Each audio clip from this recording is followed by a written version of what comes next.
Space. Os enigmas do universo com a Agência Espacial Europeia. Fortificar as cidades e construir castelos foi durante muito tempo um método privilegiado para defender as populações.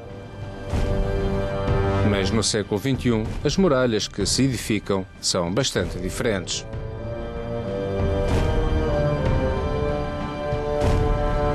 No passado, a separação do civil e do militar era a regra predominante nas questões espaciais e não só. Mas atualmente já não é assim, como explica esta especialista da Agência Espacial Europeia.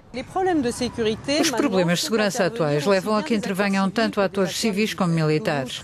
Trate-se da segurança marítima ou da segurança das fronteiras, são sempre necessários meios de observação e de vigilância que vão ser os mesmos. Por isso, se chega à conclusão que existem sinergias que se podem explorar. Podem utilizar-se os mesmos meios para responder às mesmas necessidades. O congestionamento do espaço orbital e a detecção de objetos potencialmente nocivos dão-nos um exemplo desta sinergia civil-militar. O Graves é um sistema francês de radar militar desenvolvido pela Onera e operado pela Força Aérea, capaz de detectar todos os satélites em órbita baixa, nomeadamente os chamados satélites espiões. Para afinar as suas observações, os analistas do Graves unem muitas vezes os seus meios aos de um organismo civil alemão, o FGAN. Nos arredores da colónia, uma gigantesca antena móvel de 45 metros de diâmetro varre os céus para captar imagens de objetos espaciais. Neste caso de sinergia civil e militar, o FGAN vê o que o Graves detecta. A nossa missão é identificar satélites. Descobrir que tipo de objeto estamos a ver, o que faz, se é o acaso ou se comporta um risco para outros objetos espaciais.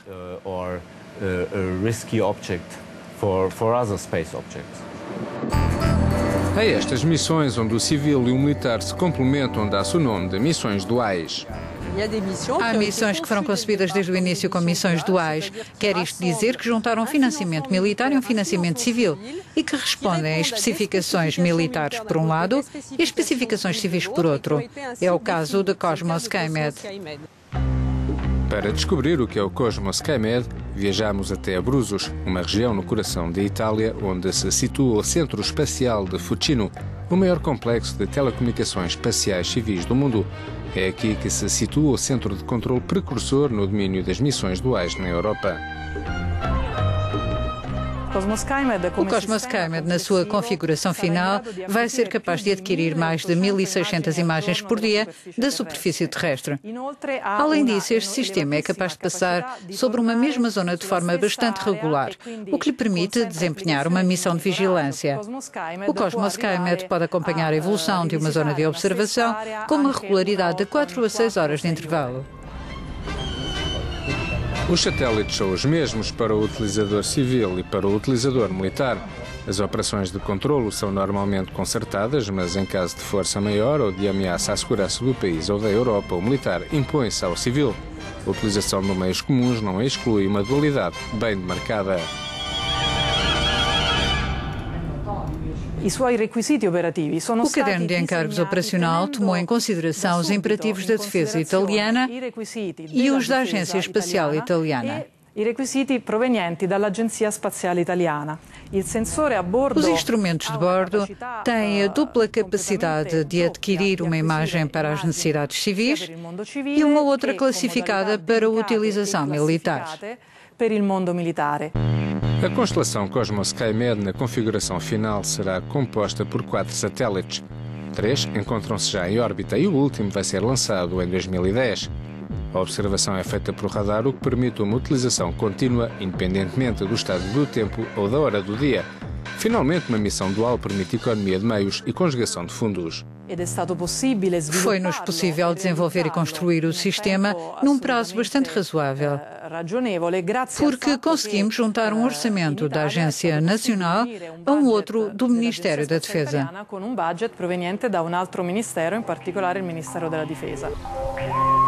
Quando se colocam questões de segurança e defesa, deixa de existir uma separação nítida entre o civil e o militar. O nosso mundo, em mudança permanente, é perigoso.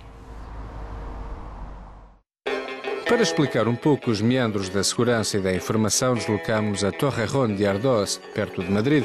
Aqui encontra-se uma das agências menos conhecidas da União Europeia. O Centro de Satélites é único no sentido em que, antes de mais, é a única agência da União Europeia que está no cruzamento do espaço por um lado e da segurança por outro.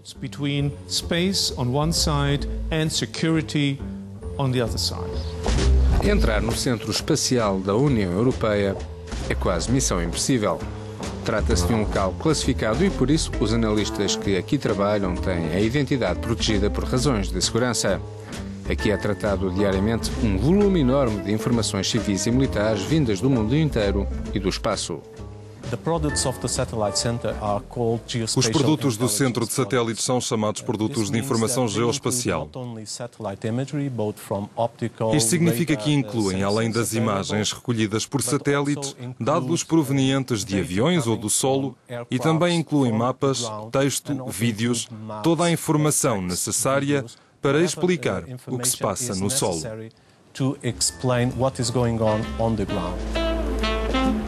O produto final é um dossiê informático multimédia que se pode transmitir facilmente com a tecnologia existente.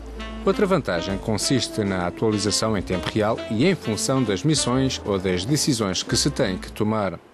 O Centro de Satélites da União Europeia é uma agência que a União Europeia criou para apoiar a sua política externa e de segurança. Nós criamos produtos que enviamos ao nosso cliente em Bruxelas e aos Estados-membros. Com base nestes produtos são então tomadas decisões políticas e militares na União Europeia. Aquele que detém a informação e que sabe a quem a transmitir tem o poder, de alguma forma. Quando se está numa situação de crise, tem de ter a certeza que a informação que chega vem de uma fonte fidedigna e que essa informação é atualizada regularmente, às vezes que se quiser, e que desta forma é possível determinar onde é que se quer ir, ver o que se passa. Para isso não há outra alternativa a não ser possuir os seus próprios meios. Lançados pelos seus próprios meios e operados pelos seus próprios meios. Para isso é preciso independência espacial. A tecnologia do século XXI nada tem a ver com os castelos medievais. A segurança já não depende em exclusivo de infraestruturas militares. Pelo contrário, necessita da contribuição de todos e é este o espírito de uma missão dual.